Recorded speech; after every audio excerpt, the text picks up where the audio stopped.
안녕하세요, 영혜이치입니다. 오늘은 정말 생각해볼 만한 이야기를 들려드리려고 합니다.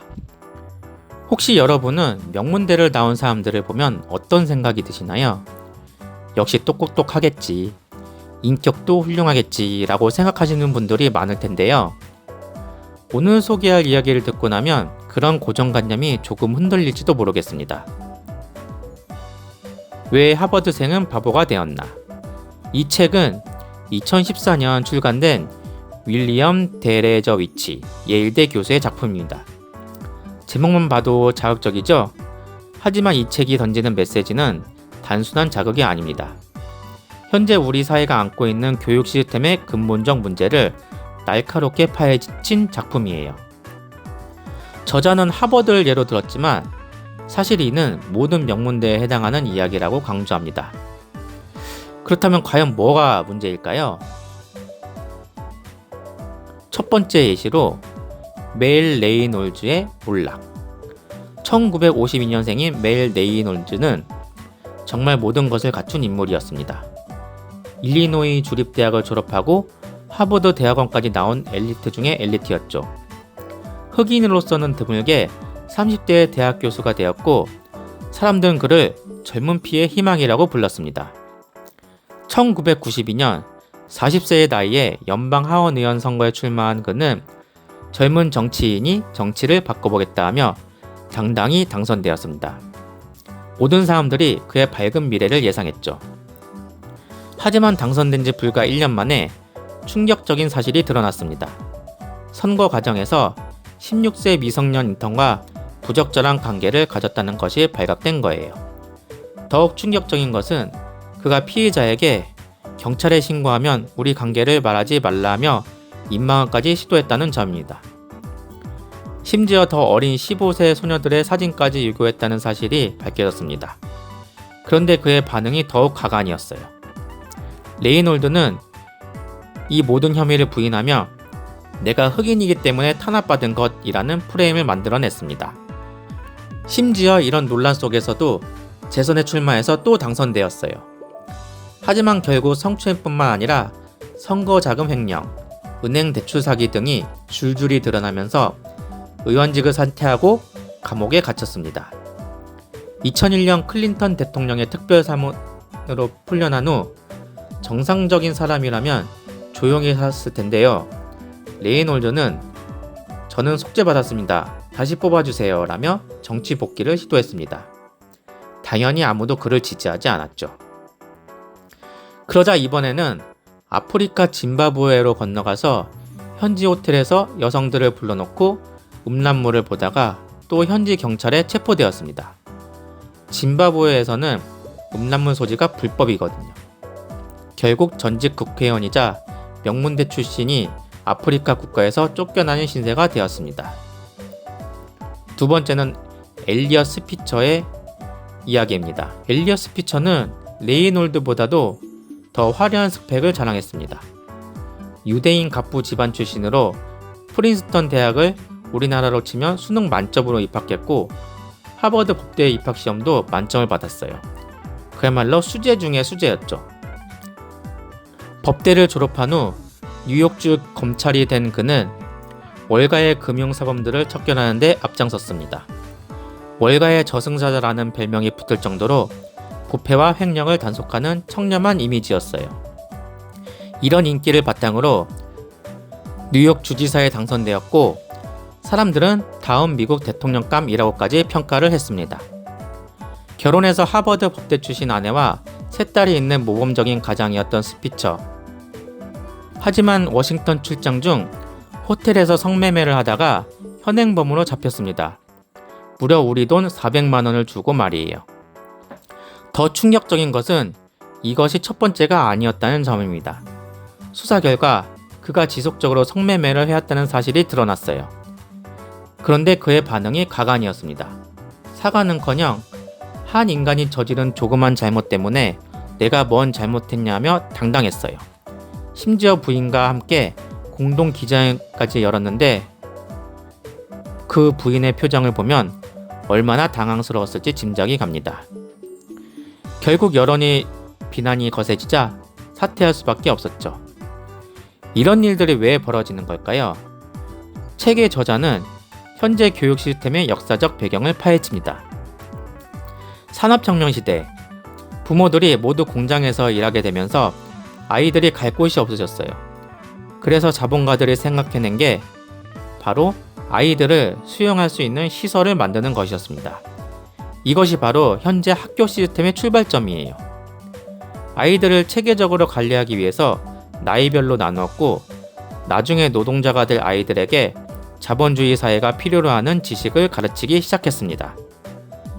저자는 현대의 명문대가 진정한 인재를 기르는 곳이 아니라 시키는 대로 자라는 양떼를 만들어내는 공장이라고 비판합니다. 인성교육은 뒷전이고 오직 사회가 원하는 대로 순종하는 사람들을 대량 생산하는 시스템이라는 거죠. 한 대기업 인사 담당자와의 대화가 이를 적나라하게 보여줍니다. 왜 명문대생을 뽑습니까? 똑똑해서요? 아니요, 똑똑한 애들은 많아요. 자기 주장이 강해서요? 아니요, 그런 애들은 싫어해요. 그럼 왜요? 12년 내내 시키는 대로만 해온 애들이라 회사에서도 절대 반항하지 않거든요. 이 대화는 현재 교육 시스템의 본질을 여실히 보여줍니다. 창의성이나 비판적 사고력이 아니라 순종성을 기준으로 인재를 선발하고 있다는 것이죠. 요즘 제가 좋아하는 썬킴이라는 역사 강사가 있는데 본인이 경험한 한 가지 일화를 방송에서 들려주었습니다. 국내 최고 명문대에서 관동 대지진에 대한 특강 요청이 왔습니다. 강사는 자부심을 느꼈죠. 내가 이런 학교에서 강의를 하다니. 2시간 동안 1923년 관동 대지진 당시 일본에서 벌어진 조선인 학살에 대해 객관적이고 구체적으로 설명했습니다.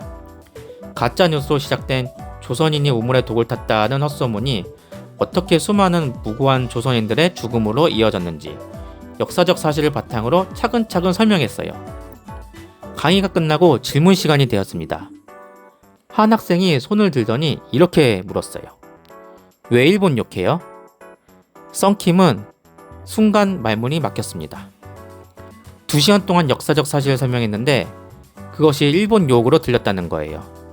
더 충격적인 것은 다른 학생들의 반응이었습니다. 누구도 그 질문을 이상하게 여기지 않았어요. 모두가 강사의 대답을 기다리며 쳐다보고 있었습니다. 결국 썬킴은 시간 뺏어서 죄송하고 일본 욕해서 죄송합니다 라고 사과하고 나올 수밖에 없었다고 합니다. 이 일화는 여러 가지를 생각하게 합니다. 역사의식의 부재, 자국민이 당한 피해를 설명하는 것조차 남의 나라의 욕으로 인식합니다. 비판적 사고력의 결여, 왜 그런 일이 일어났는지 무엇이 문제인지에 대한 분석 없이 단순하게 반응하는 것이죠. 집단적 수능, 한 학생의 잘못된 질문에 대해 아무도 문제 제기를 하지 않는 분위기입니다. 책에서는 이런 현상의 심리적 메커니즘도 분석합니다. 명문대에 가는 아이들의 공통점은 12년 동안 시키는 대로 정확하게 하는 능력이 뛰어나다는 것입니다. 교사가 시키는 대로, 학교가 시키는 대로, 사회가 시키는 대로 순종해온 사람들이죠. 하지만 인간은 본래 욕망을 가진 존재입니다. 12년 동안 억눌린 욕망은 사라지지 않아요. 그저 잠시 숨어 있을 뿐이죠. 이런 사람들이 사회에 나가서 권력을 쥐게 되면 어떻게 될까요? 그동안 억눌렸던 욕망이 왜곡된 형태로 분출되기 시작합니다. 우리나라 교육의 특징은 무엇인가요? 바로 암기입니다. 정답이 정해져 있고 그것을 얼마나 정확하게 외워서 답안지에 써내려 가느냐가 성공의 기준이죠. 초등학교 6년은 선생님이 시키는 대로, 중학교 3년은 학교가 시키는 대로, 고등학교 3년은 입시 시스템이 시키는 대로. 총 12년 동안 자신의 생각이나 판단보다는 정답을 찾는 것에 익숙해집니다. 앞서 소개한 명문대 특강 사례처럼 우리 사회의 엘리트들조차 비판적 사고력이 부족한 경우가 많습니다. 역사적 사실을 객관적으로 분석하는 것과 특정 국가를 욕하는 것을 구분하지 못하는 것이죠. 이는 12년간의 교육과정에서 왜? 라고 질문하는 것보다 정답을 찾는 것에 훈련되어 있기 때문입니다. 저의 짧은 지식에서 나온 해답은 개인 차원에서는 비판적 사고 기르기, 무엇이든 의심해보고 스스로 판단하는 습관 기르기, 다양한 경험 쌓기, 책상에서만 배우는 것이 아니라 세상을 직접 경험하기, 그리고 실패 받아들이기, 정답만 찾으려 하지 말고 실패를 통해 배우기, 그리고 인성 함양, 지식보다 더 중요한 것은 타인을 배려하는 마음. 그리고 사회 차원에서는 첫 번째, 교육 시스템 개혁, 암기 중심에서 사고력 중심으로. 두 번째, 다양성 인정, 하나의 정답이 아닌 여러 가능성 열어두기. 세 번째, 과정 중시, 결과만이 아닌 과정의 중요성을 인정. 네 번째, 균형 잡힌 평가, 성적만이 아닌 인성과 창의성도 함께 평가. 왜 하버드생은 바보가 되었나? 라는 질문은 사실 우리 모두에게 던지는 질문입니다. 명문대를 나왔다고 자동으로 훌륭한 사람이 되는 것은 아닙니다. 오히려 12년간의 억압적인 교육 시스템을 거치면서 진정한 사고력과 인성을 잃어버릴 수도 있다는 것이 이 책의 핵심 메시지죠. 중요한 것은 학벌이 아니라 어떤 사람이 되느냐입니다. 시키는 대로만 하는 양이 아니라 스스로 생각하고 판단할 수 있는 진정한 인간이 되는 것이죠. 여러분은 어떻게 생각하시나요? 현재의 교육 시스템이 정말 우리가 원하는 인재를 기르고 있을까요? 성적이 좋다는 것과 훌륭한 사람이라는 것은 같은 의미일까요? 우리는 어떤 교육을 받고 또 어떤 교육을 해야 할까요? 이런 질문들에 대해 각자의 답을 찾아가는 것이야말로 진정한 배움의 시작이 아닐까 싶습니다. 정답이 정해져 있지 않은 질문들이지만 그렇기 때문에 더욱 중요한 질문들이기도 하니까요. 이상 영예이치였습니다. 감사합니다.